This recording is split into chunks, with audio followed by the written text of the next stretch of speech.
Hello and welcome to our Moving Forward Evolution of In-Person Sport. I am Michelle Johnson, Associate Dean of Students of the Liberal Arts and Professional Studies faculty here at York University. Thank you so much for joining us. I'd like to extend a special welcome to our guest panelists, and you'll be hearing from them shortly. Before we begin, I would like to acknowledge the land that we're on. This meeting is virtual, and because of that, we're not all actually gathered in the same place. York's land acknowledgement might not represent the territory that you're currently on, and I would ask that if that is the case, you each take the responsibility to acknowledge the traditional territory that you're on and its current treaty holders. I myself am situated in the area known as Takaronto. And so gratefully, I acknowledge that I live in the same area as York University. As a member of the York University community, I recognize that many Indigenous nations have long-standing relationships with the territories upon which York University campuses are located that precede the establishment of York University. York acknowledges its presence on the traditional territory of many Indigenous nations. The area known as Takaronto has been caretaken by the Anishinaabe Nation, the Haudenosaunee Confederacy, and the Huron-Wendat. It is now home to many First Nation, Inuit, and Métis communities. We acknowledge the current treaty holders, the Mississaugas of the Credit First Nation.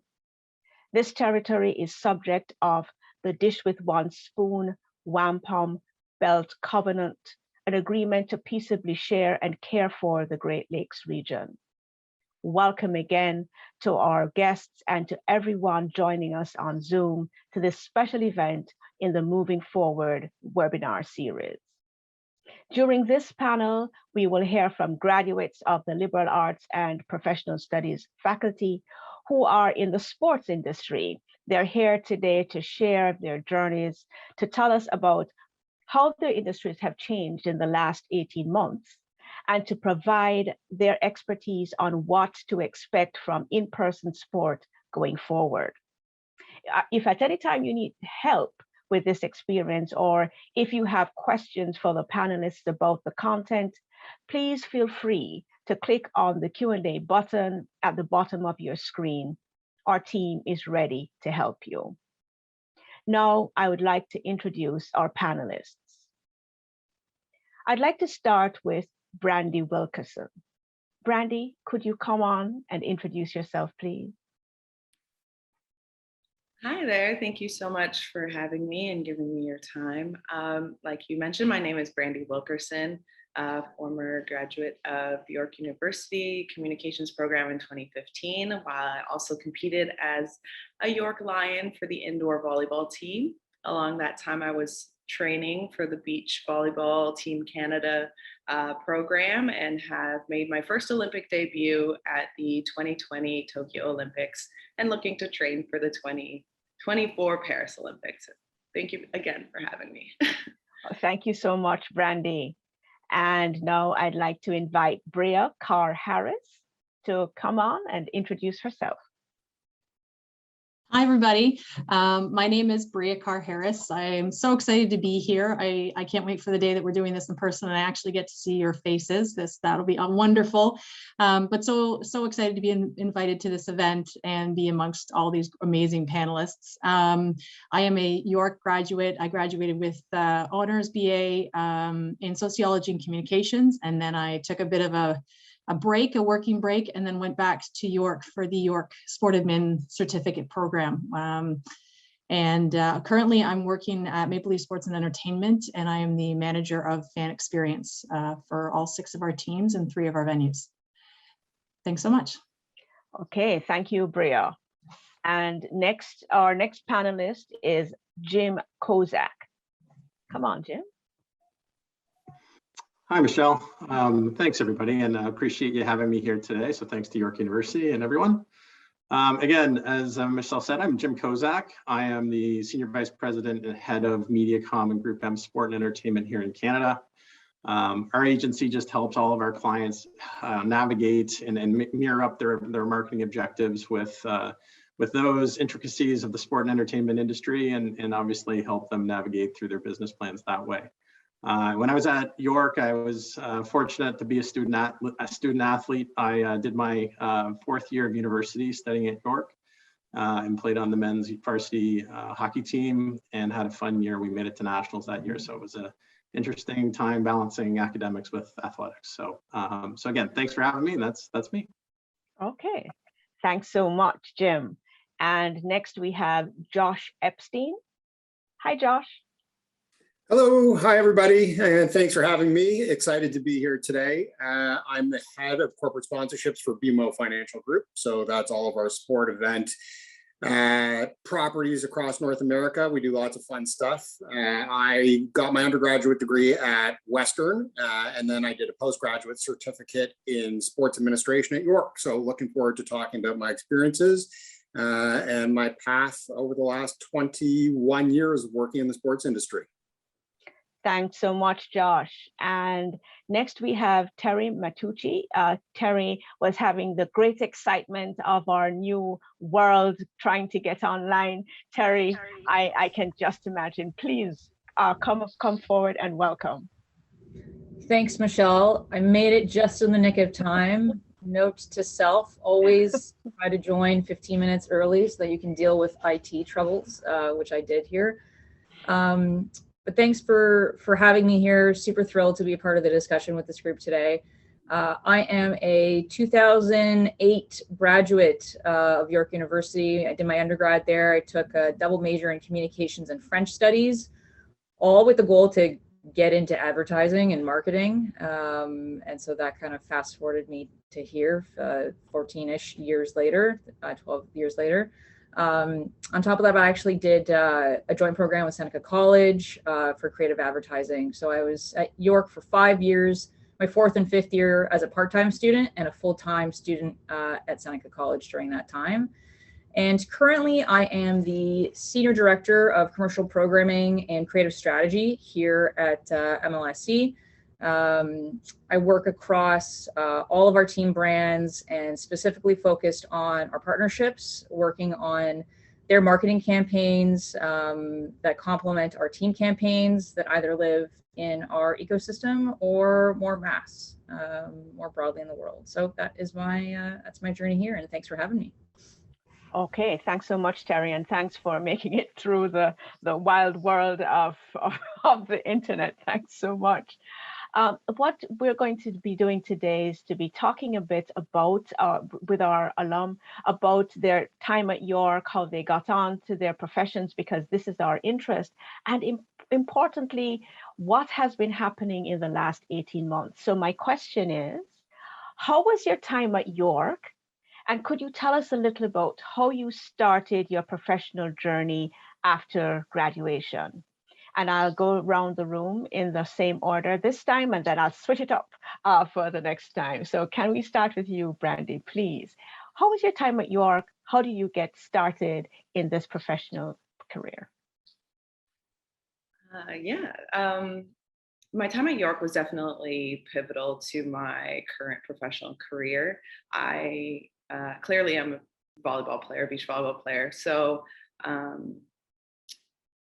I only started playing volleyball very briefly before coming to York University, and the varsity program there kind of gave me a shot and really helped me financially, emotionally, mentally with the support system that they have going on there, whether it was the women I played with or the staff. And I was lucky enough to have a family that worked at York as well. So I had a really strong system there that kind of opened up a lot of doorways. I had a deep interest in advertising, communications, and everything there, and felt lucky that I was able to be a student athlete at a school that valued academics as much as they valued their athletics. So I felt prepared to enter any workforce, but I was grateful that the beach volleyball national team was very close in proximity. A lot of the athletes go to York University, and so the community is pretty strong there, and kind of just worked my way up. Okay, thanks for that, Brandy. We were watching and we heard that you were part of the team. So there were all these messages going on. Did you see a York alum on the team? So congratulations for that. Same question for our next presenter, Bria. Yes, I will sort of skip to my USA days. So after graduating with the BA, I left to start working. And then had a really sort of cool experience. I was coaching. I also played varsity soccer at York, and so soccer was always part of my life. And then I tore my knee and had the whole surgery and everything, and actually got out of playing and started coaching and became really into coaching. And after a few years of coaching some exceptionally talented young kids, I needed to find a mentor. And so I went back to York because they had a good soccer program, and I ended up mentoring under a coach there who suggested that, hey, your full-time job doesn't sound like it's actually your passion. Why don't you come back to school? There's a sport program here and there's an internship. And so I did that. I quit my full-time job and went back to school. I was an assistant coach with both the men's and the women's program. And so I was at USA for a couple of years, and finished with an internship at MLSE in the live department, which was pretty rock star. So it was amazing. I met another amazing York alum who was my boss at the time. And then that actually, my York connection, the coach was so well connected that when TFC was having their first ever open tryouts, probably a bit of a marketing campaign, but it was an awesome initiative. I got to volunteer. And so I volunteered and I did literally every job over 3 days and met everybody and had all the business cards of my future bosses. But that was I got that job out of my connection with York. And so then I got into MLSE and I've sort of been there ever since. Wow, thank you, Bria. It's your narrative is a reminder that out of difficulties, sometimes the best things come. That torn knee or what could not have been good, but look at what has happened as a result in your coaching. Thanks so much for your tale. And Jim. Well, like many others, I think we've all taken kind of weird journeys to get where we are today, and mine's probably no different through athletics. You know, like many Canadian kids, I was aspiring to play hockey in the NHL, and after that pathway kind of closed off, you know, I was fortunate enough to be offered some scholarships to the US, but the education at those schools weren't where I thought if I didn't make it, you know, I better have an education to back me up. So I decided to stay in Canada. I actually went, like Josh, to the University of Western Ontario for 3 years, and then decided I better figure out what I'm going to do with my career. And so I thought I wanted to become a lawyer like my father before me and become a sports agent. So I thought, why not go to Osgoode? And if to enhance my chances, let's go to York and play on the hockey team and, you know, try to improve my resume to get in there. But so I did that. And as I was playing at York, I quickly realized, well, maybe I don't want to be a lawyer. Maybe I want to just work in this business. So I graduated that year, and you know, either thought I could go do my MBA or I could go and do another program. And I ended up doing a 1-year degree at George Brown College in their sport and event marketing program. And so for me, that's really what kind of propelled me coming out of Western and York, you know, and did an extra year there. It really got us into the industry. You gain an incredible network of former alumni. And so for me, that's kind of how I started in the business as an intern, and then, you know, quickly making $500 a week after that for a little while, and then finally found a job that paid me respectably. So, and here we are, you know, like Josh, 20 plus years later. So that's kind of the journey. And again, just for anyone out there, it's never a straight line. It's always got some twists and turns in it, right? Okay, Jim, thanks for that. We forgive you for coming from Western. We forgive you, but you are ours, so we claim you entirely. Same for Josh, we forgive you. Please tell us about your journey. Thank you, and I'll speak quickly because it's a long, winding road. But as mentioned, I got my undergraduate degree at Western, general arts, English major.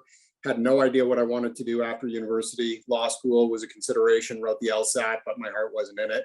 Looked around and found a sports administration program at York, which unfortunately doesn't exist anymore, but it's the same program that Bria mentioned. And it was terrific. It was a small class. I think there was maybe 8 or 9 people in my class that year. And in the first couple of weeks of the program, an alumni came in to speak to us, a lot like what we're doing today, telling us about his experiences. And he was at the time the manager of ticket sales, I believe, at Maple Leaf Sports and Entertainment. And like lots of people do after a guest speaker comes to your class, I waited my turn and told him that everything he described was exactly what I wanted to do for a living. And I would do anything to be his intern. And 2 weeks later, I was his intern. And 20 years later, he's still one of my best friends. I think a recurring theme that you'll hear today is just the importance of your network. So I got my foot in the door at Maple Leaf Sports as an intern, worked there for 6 years in all kinds of different capacity. I wasn't an intern for 6 years. I was an intern for about 6 weeks, and the timing was right. And I ended up getting a full-time job and working at Maple Leaf Sports and a student at York at the same time. 6 years at Maple Leaf Sports, my network once again sort of opened a door to go work at RBC. I led the Olympic marketing program at RBC from 2006 through 2012, which included the Vancouver 2010 Olympics, which was the greatest moment in my career. I don't think I'll ever top that. From there, I worked at a company called Newport Sports Management, which is the largest representative of professional hockey players. I was the head of marketing there, doing endorsement deals for NHL hockey players for about 5 years. And for the last 6, I've been head of corporate sponsorship at BMO. So lots of doors opened and all for my network. I don't think I've ever sent a resume. So hopefully it stays that way. Okay, thank you so much, Josh. You'll be pleased to hear, in fact, the whole panel will be pleased to hear that there are discussions currently underway to resuscitate that sports management program. If all goes well, it will be part of our new rack of courses. So thanks for that. And then Terry, tell us about your time and your journey. Yeah, thanks, Michelle. Mine's an interesting one. I think I'm one of those stories that I think are like maybe the 5% of people who kind of knew what they wanted to do when they were in high school and like had a path. And I'm like, this is what I want to do and I'm going to get my way in. And for me, the path was always advertising and marketing. So when I came to York, I knew that I wanted to get into a joint program with Seneca College, focused on creative advertising, but I knew I had to get the basics in terms of a degree in communications and who knows, maybe French as well. My mom was French Canadian. It made sense at the time. So doing that as a double major and sort of pivoting my way into the ad world. And when I was at York, I was really just trying to get, understand as best I could, like what the world of marketing and advertising was. And I essentially volunteered in everything. I created posters for the sociology department and some of their panels that they had. I had no idea what I was doing, but I did it anyway, and they needed volunteer support. And I was like, this is a way to market an event. I want to, try my best to do that. I volunteered for the York U radio, the college radio, and wrote radio ads for my last 2 years at York. Again, had no experience doing that, but you volunteer your time and you learn things and you work with people that have been there before you who can kind of teach you the ropes. And so once I graduated in 2008, I had my undergrad degree and I had my college diploma. And then I kind of threw myself at an internship at an ad agency in Toronto that no longer exists. And then worked my way up from the creative side into an account management side. Worked at a number of different agencies in Toronto and New York, eventually came back to Toronto figuring, this was my home base and I wanted to work here for good. My biggest passion at that point after 10 years was I eventually wanted to start my own sort of internal agency and run my own team and do my own creative with a group of people, of like-minded people. And sports had always been my hobby. So advertising was my passion. Sports was my hobby. I played competitive soccer. Like Brad, blew out my knee twice. ACL, MCL, meniscus, you name it. You start to figure out, okay, what's my backup plan really quickly. But I always had that passion for sport. Soccer and hockey were my two. And through my network, actually had met someone through the ad world who had connected with someone at MLSE, and MLSE, they were actually looking to start doing more work internally. So there was an opportunity for me to sort of take my skill set, take where I was in my career to say I wanted to start something new and jump into the world of sports, which was my hobby, and bring in my passion, which was advertising and marketing, and try to, put together something. And so 2 years later, we actually do have an internal commercial, creative, and strategy group. We have a team of about 11 that does all our in-house work for our partners. And I manage the business operations of that along with the strategy. So you kind of zigzag my way here, but obviously like meeting the right people and looking for the right opportunities, constantly trying to grow in what I love. And that's it for me. Okay, thanks so much, Terry. So we're going to move on to our second question, which takes us into our present moment. How did your industry adapt to the pandemic, and what specific impact did the pandemic have on your role or on your area of work? And this time I'm going to start with Josh. Yeah, thanks. That's a massive question, because the short answer is that the pandemic affected every possible part of my role. Started with obviously the shutdown of all public events. So we sponsor NHL teams, NBA teams, Major League Soccer teams. Each of those relationships is governed by a contract, and none of those contracts contemplated a worldwide pandemic. So I spent the first 6 to 12 months of the pandemic renegotiating every deal that we have in North America, talking about COVID impairments, which is a word I look forward to never using again.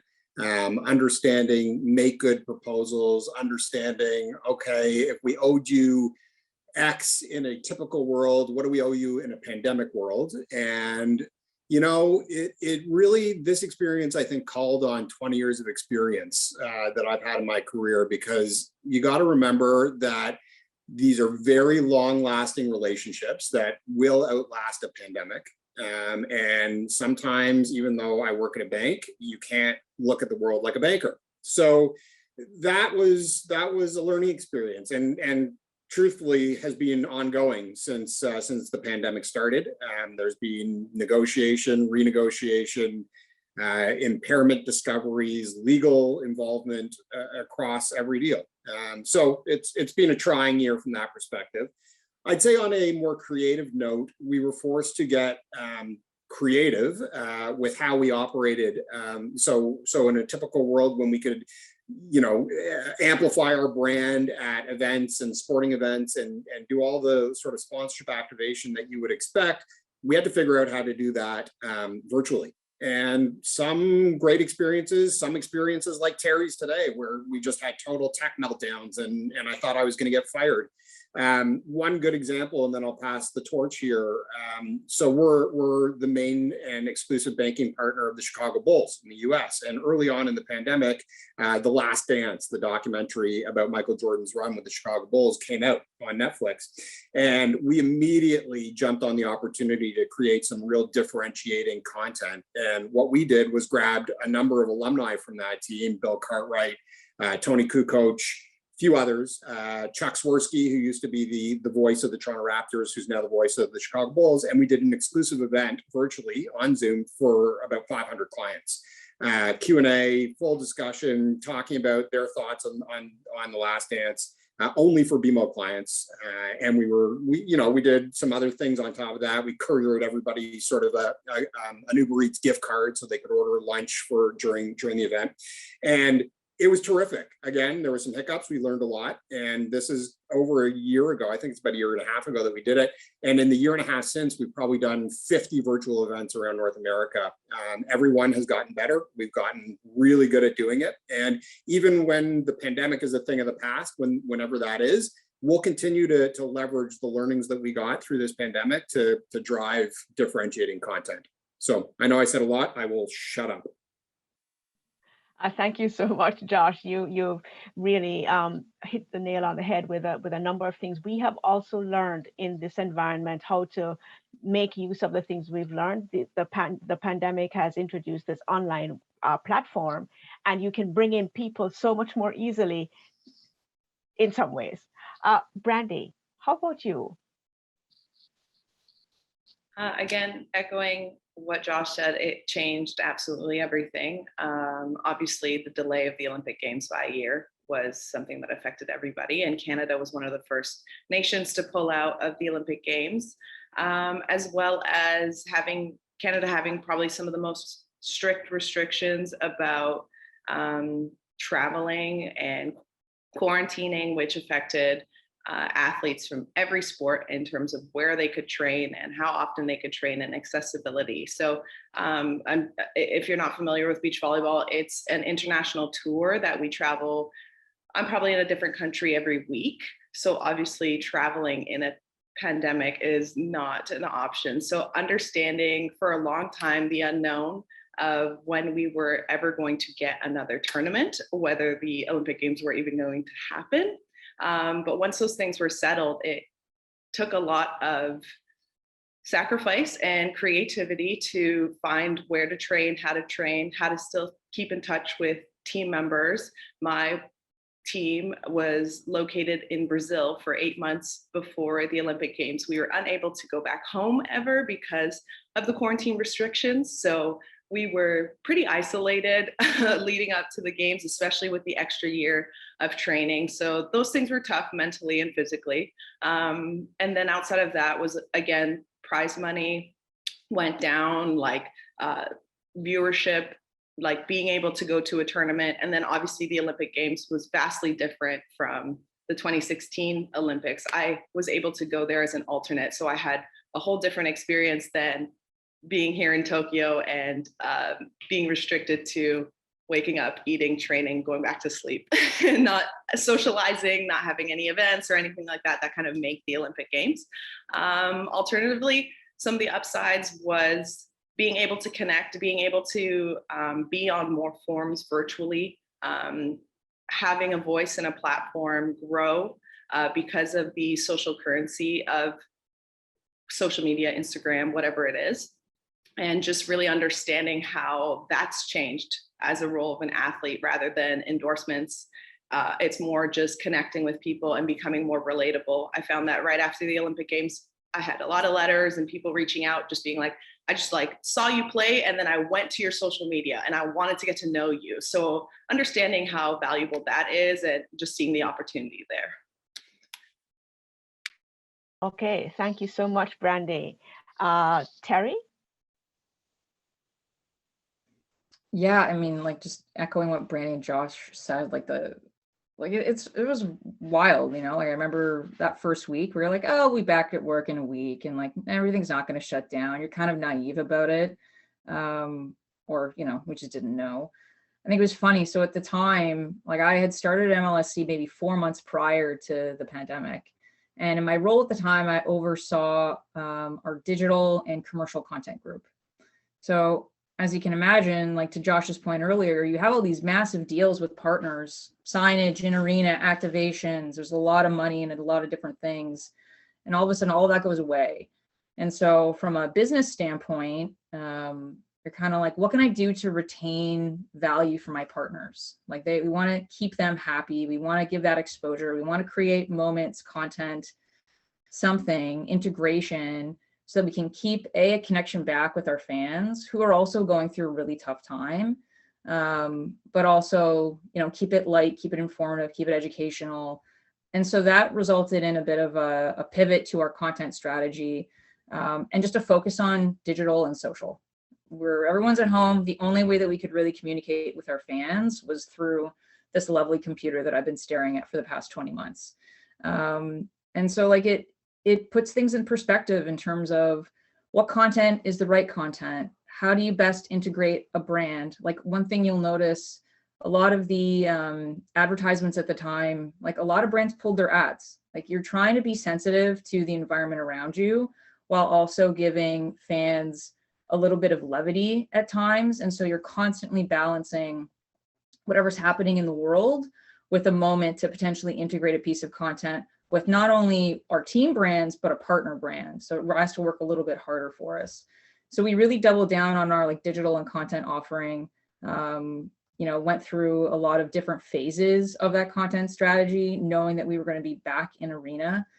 I think one of the biggest pluses that came out of the last few months is from a tech offering. You kind of think about, all right, what do I need to do in the next 6 to 10 months to sort of like sustain through this period? But then you're constantly changing to think about, what is the future fan going to be? How is what I'm doing, how can that affect my interactivity with the fan when they come back into the arena? What's their sentiment going to be around COVID? How are they going to want to interact with the teams when they're there? How are they going to interact with the teams while they're home? And so we started to develop second screen experiences. Ticketing moved to mobile ticketing. There's nothing physical now. Your interaction with the teams and your partners is all through this little device here.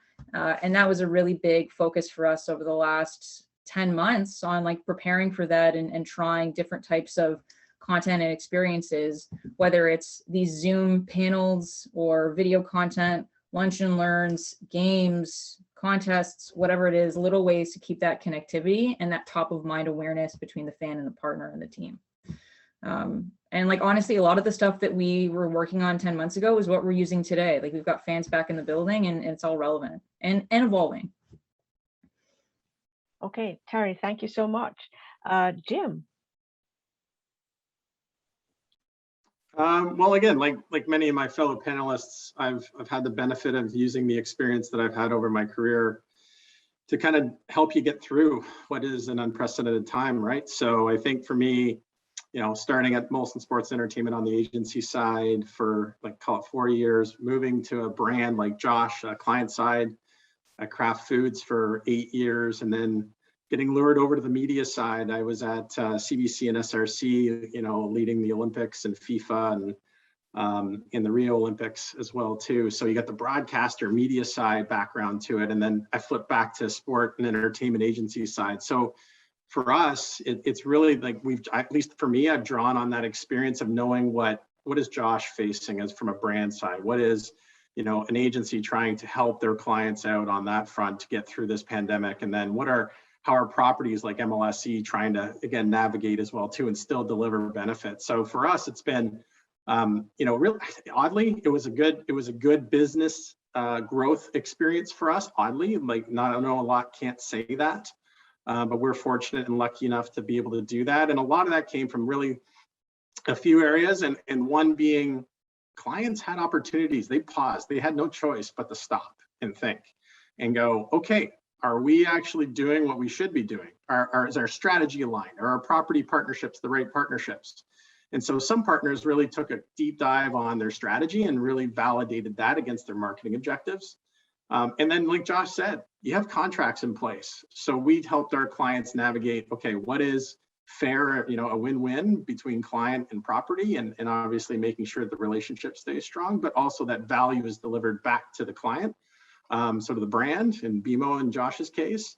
And then, lastly, moving forward, it's exactly what Terry talked about. It's like you have to read and react to the market. So while putting out insights about what we believed would happen through the pandemic around how sports would come back or how sports are going to evolve, for us, we knew that, right now, the only way we could do it is through digital, social, and broadcast, whether it's linear or over the top, so the OTTs. So I think for us, we took advantage of the avenues where we knew there was passion from a fan perspective of actually just watching sports, even with empty arenas, even with empty facilities.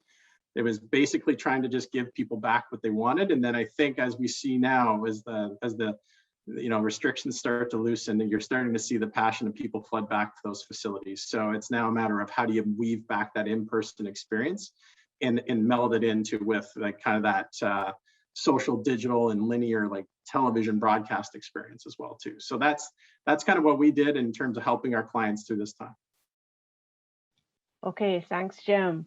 And Bria. I think a lot of what Terry said, obviously with us being in the same organization, you know, strategically, we would have sort of tackled many of it in the same way. And so obviously a lot of her sentiments are sort of the MLSE way, and that how we got through the pandemic. And I could see that happening in all departments across.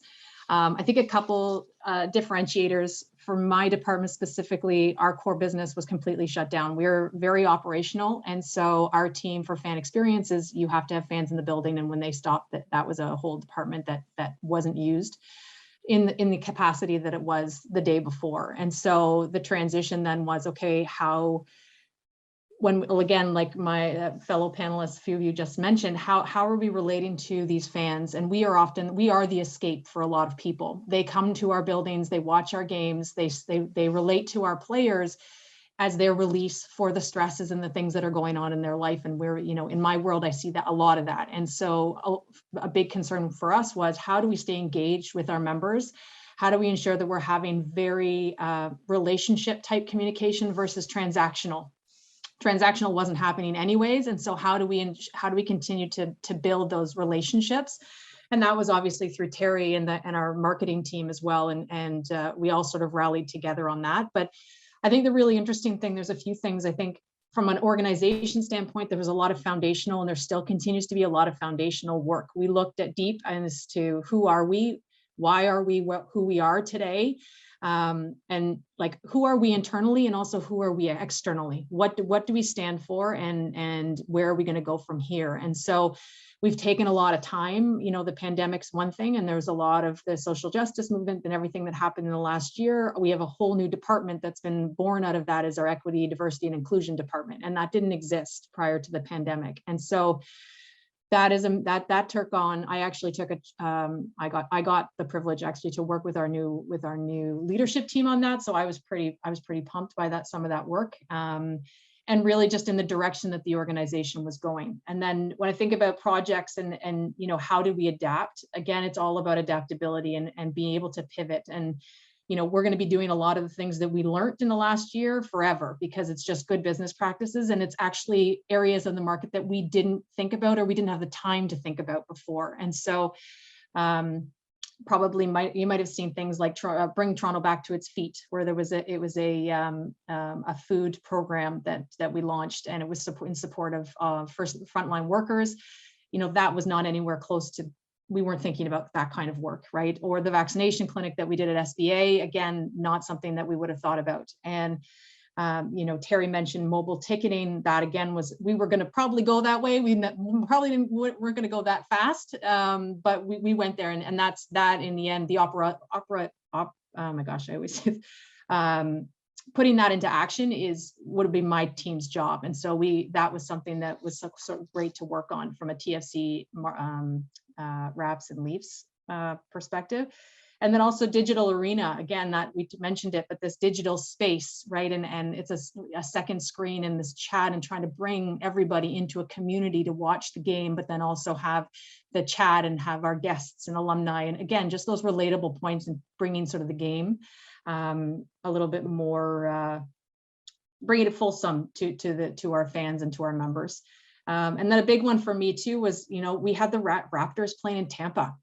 And so that was a massive move. We moved one of our teams down to a country, like obviously not our country. And so working with that arena and ensuring that our fans down there, or that our new Tampa fans, were getting to experience the Raptors as the Raptors, was really important to us. And that was something that was, again, not anything I would have done in my career had this pandemic not happened. So that was just that was a really interesting piece of work for sure for months. I think that's probably it. Okay, thanks so much, Bria. What is coming through clearly is the combination of challenge and opportunity that has come out of the pandemic. And so I'll move to our final question. Based on your opinion, what do you think the future of in-person sports might be? In other words, what do you think is the new normal in-person sport? And we'll start off with Brandy. Oh man. I feel like I come from a little bit of a biased place where I definitely always want the in-person experience to reign over any digital or virtual platform. While I understand that it's extremely lucrative in a bunch of different ways, and it opens up the field to a more global scale, and the connectedness there is interesting. I would hope that there would be a place for both, that in-person sport would allow for the combination of maybe getting to know and having a personal connection with athletes through digital media platforms that were so necessary during the pandemic, while also enjoying that escape and the in live experience that we've all missed. And then on a totally different note, I'm a bit of a crypto fan. So I think that in the not so far future, there would definitely be opportunities to have crypto virtual experiences in sport, and those two kind of coming together very interestingly. Thanks so much, Brandy. Jim? Thanks. I think I think the in-person experience from a physical standpoint isn't going to be much different. I mean, it is going to be how you get in and digitally, et cetera. I think it's going to come back slowly as we, again, hopefully come out of this pandemic. But I think people are going to get back to the venues, but I think how the experience happens in the venue is going to continue to get better or evolve, and whether one can argue whether it's better or not. But this device right here is, going to enhance how you can engage when you're watching sport in person. And I think, whether that's in venue, you see things that's happening in real time at, I think, Levi Stadium in the US and other venues even here. Obviously properties are building their apps to be more engaging during real time, during games. And then I also think, it's that new crazy arena that's just launching right now is sports betting. And whether you like it or you don't like it, man, oh man, is that going to be a bit of a Wild West, especially here in Ontario. All of the, and we know who they are, and a lot of them can't be announced yet, but in terms of partnerships, but man, are they ever trying to, the OLG is actually one of our clients. And so we're going through some very interesting times, planning, strategy, negotiation right now, because we know that there's some big clients out there that are global versus provincial, let alone national, that are coming into the marketplace. So again, I think you're going to see some, again, dynamic real-time betting happening through technology on sports, whether it's in venue or otherwise.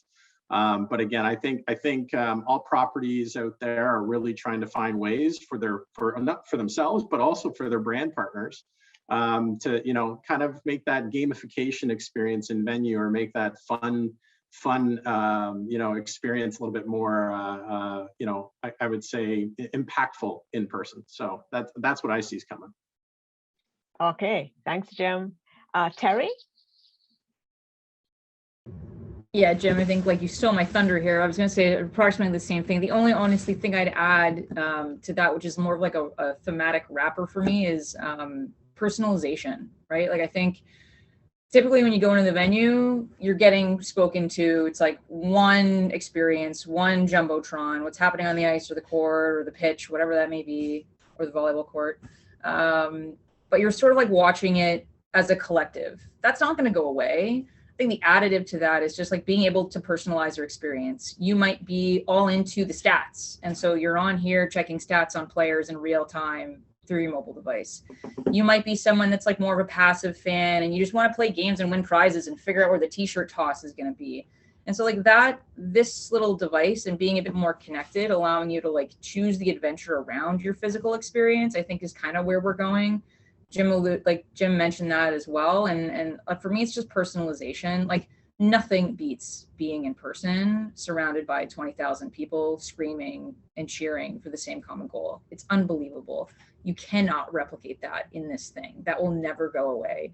This is just complementary and allows you to sort of personalize your experience so that you can feel a similar excitement or carry that when you leave the arena up until when you're going into the arena prior to the game. So it's sort of like an always on extension. But yeah, that's my headline.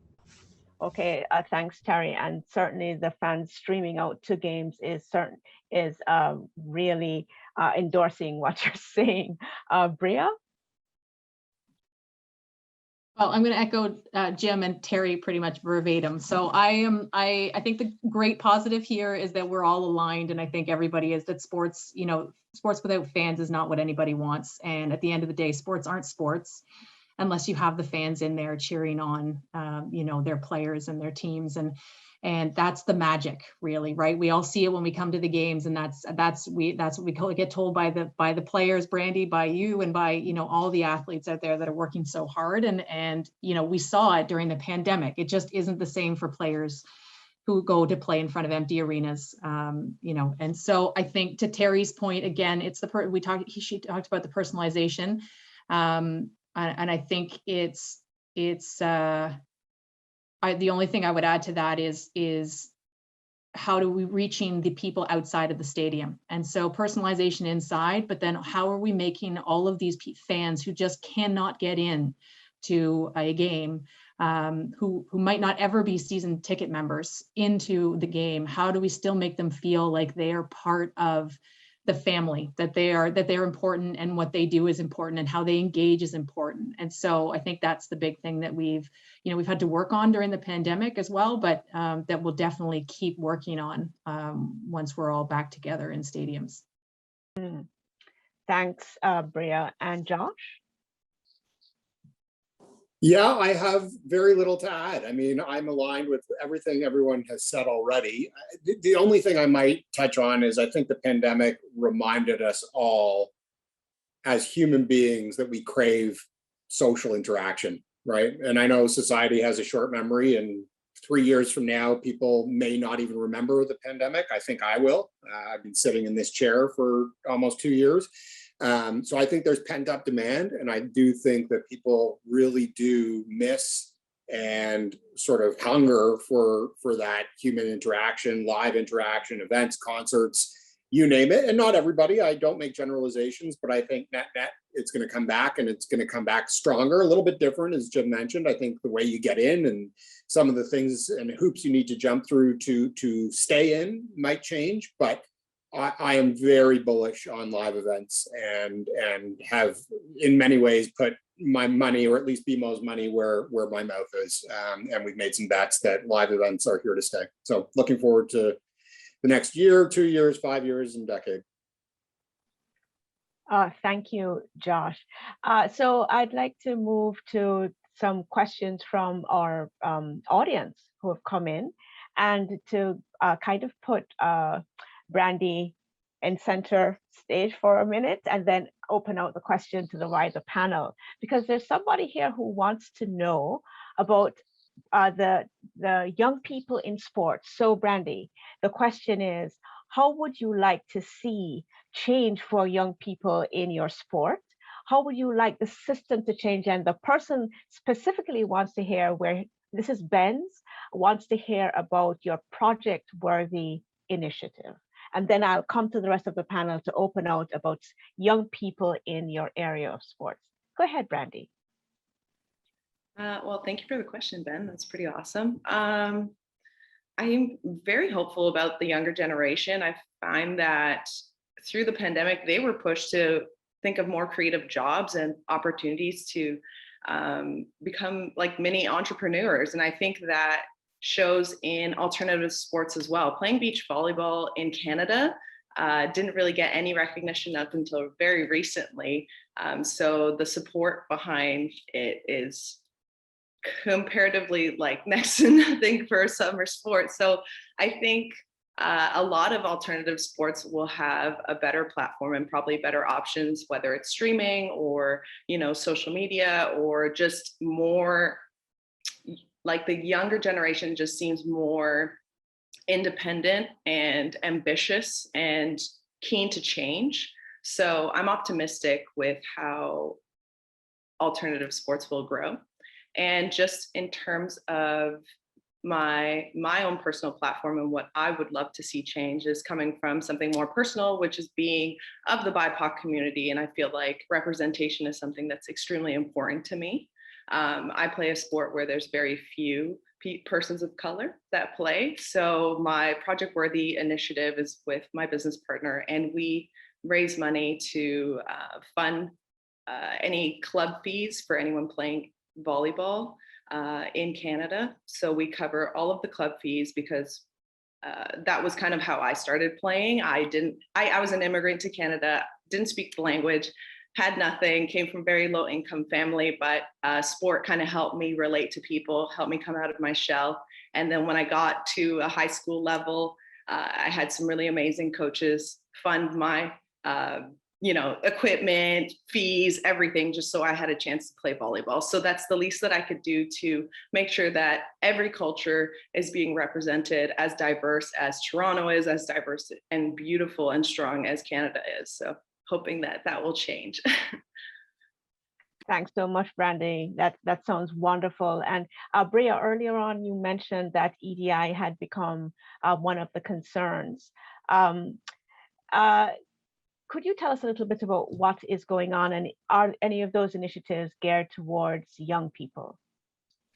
Yes, for sure. I think a big one is representation and looking at the organization. And it's actually, there's so many prongs, to be honest. Every single department within our organization is evaluating hiring practices, development, and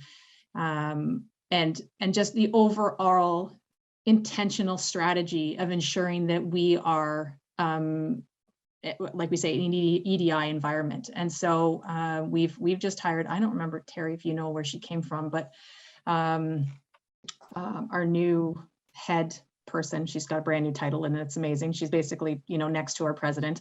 And she's just running the show, and she's built an amazing team. And so the idea is that every single one of our teams has a EDI director or a manager associated with them.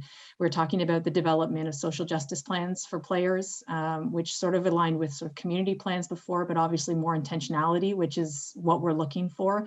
And to be honest, a lot of our employees are full-time and part-time. Our part-time way outnumbers our full-time. We have about 3,000 part-time employees.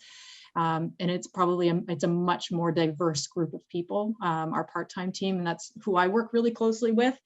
And I think that's we've just been having some very honest conversations. We've had some really phenomenal leaders come in from outside the organization to run training sessions and just be part of the mentorship of the organization, of our leadership. And our leadership's been very open to extremely raw feedback from everybody. And it's been great to see, but on top of that, we're making changes. We're talking to our partners we're trying to learn more about our partners. And if we are getting involved with you as a brand, we want to know what you are about. And we want to know, we know it's important to us to ensure that we're aligned with our own philosophy and our own core values, which is something that's going under complete renovation right now. And well, I shouldn't say complete renovation, that's not fair, but it's we're looking for alignment internally and alignment across the entire organization. We've got some amazing work that happens through our foundation and through our Launchpad, and they've been doing that for over a decade. And we are now looking to align every single department in that kind of work. And it's actually a really exciting time, to be honest, at MLSE, because I've been here a long time, and we've never had this kind of energy around something that's so important. And it's really, really great work, to be honest. Terry, I don't know if you have anything to add. I'm totally throwing you in there, but if you have anything else. No, you're totally right. And the person you're referring to actually came from RBC, and so from the bank background, nod to the banks, but good pedigree there in terms of joining. Yeah, I think it's just, it's funny, like I'll speak very honestly. If anyone knows me, they know that I do this, but like I had always kind of considered like sports to be a bit of a boys' club. And I think that was a little bit of a barrier for me really trying to get in earlier on in my career. I was like, I don't know if I want to be a part of that environment. I don't know if it's right for me. And that's just my perspective. There's a lot of other people out there who don't feel that it's inclusive, that does not represent them. And that's something, and honestly, don't even have the chance to try. The doors are not open for them. And that's something that we've been working on really closely the last few months, 10 months, like 12 months. And it's, lots of tough conversations, but lots of change. And it's change with purpose. It's not reaction. And so when you're trying to put some thought into it, sometimes it takes a little bit longer than you hope. But there is a lot of good thinking that goes behind the change. And that's why our vision and our values and all that kind of stuff, it's a work in progress, and it's evolving. So I'll jump off the horn. Thanks so much to Brandy, Brea, and Terry on this question. And Jim's hand is up for this one, so we're going to go to Jim. And Josh, I have one last question for you at the end. Hold on. Okay, go ahead, Jim. Thanks, Michelle. I think this addresses this question as well as maybe one of the others too. And I really truly believe that the pandemic has given us, a real opportunity because it's brought light into whether it's, important topics as diversity and inclusion, whether it's participation in sport. And I think that I would say that there's still too much divide between our NSOs and our PSOs, so our national sport organizations and our provincial sport associations and organizations. And I think that you can see that my daughters play volleyball. They love it. Actually, Brandy, one of my daughters, met you and has obviously watched you at Tokyo with interest. But so again, you're role models, right? So I think, but they haven't been able to play sport.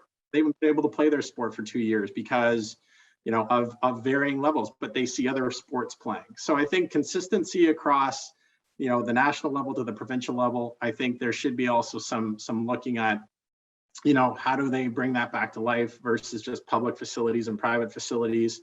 Right now it's only private facilities letting them play. So again, and it does, their mental health takes a toll when they can't play in sport.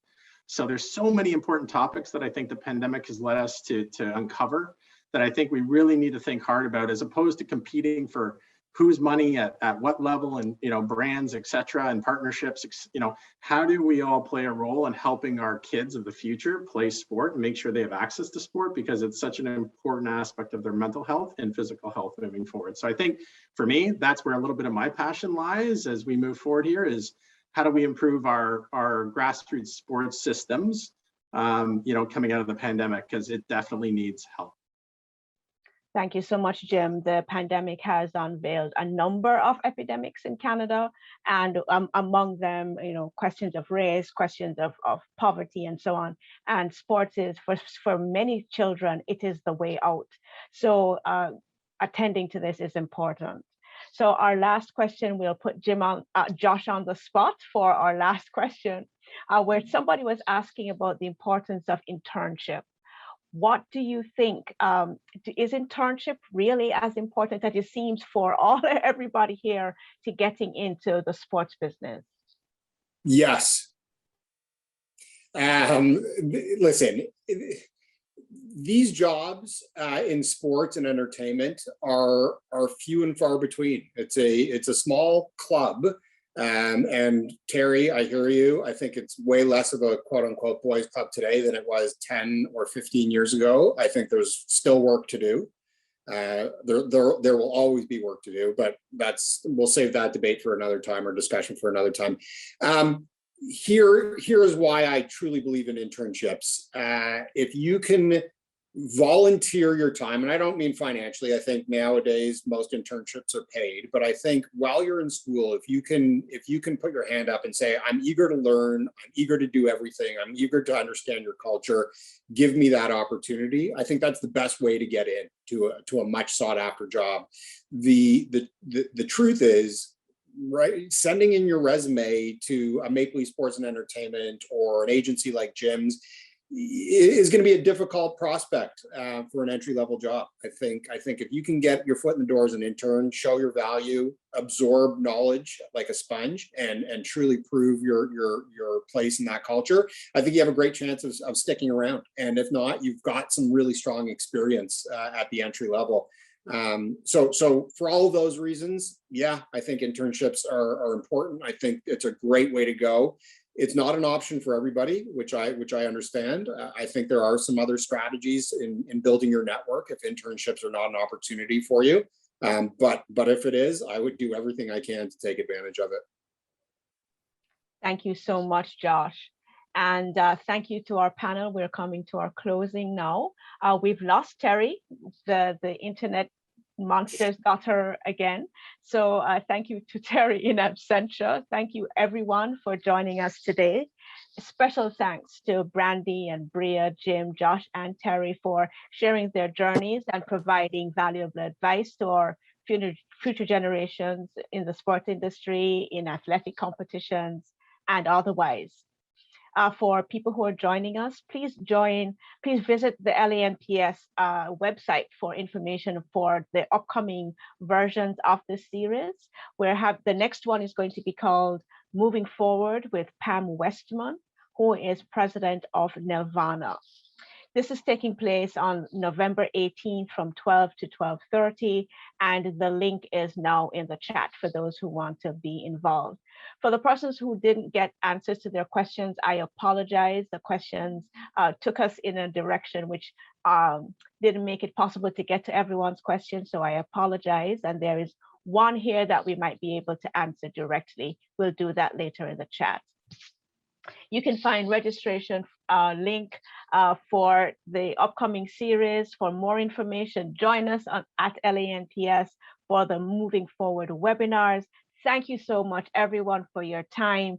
Thank you so much, and have a good afternoon.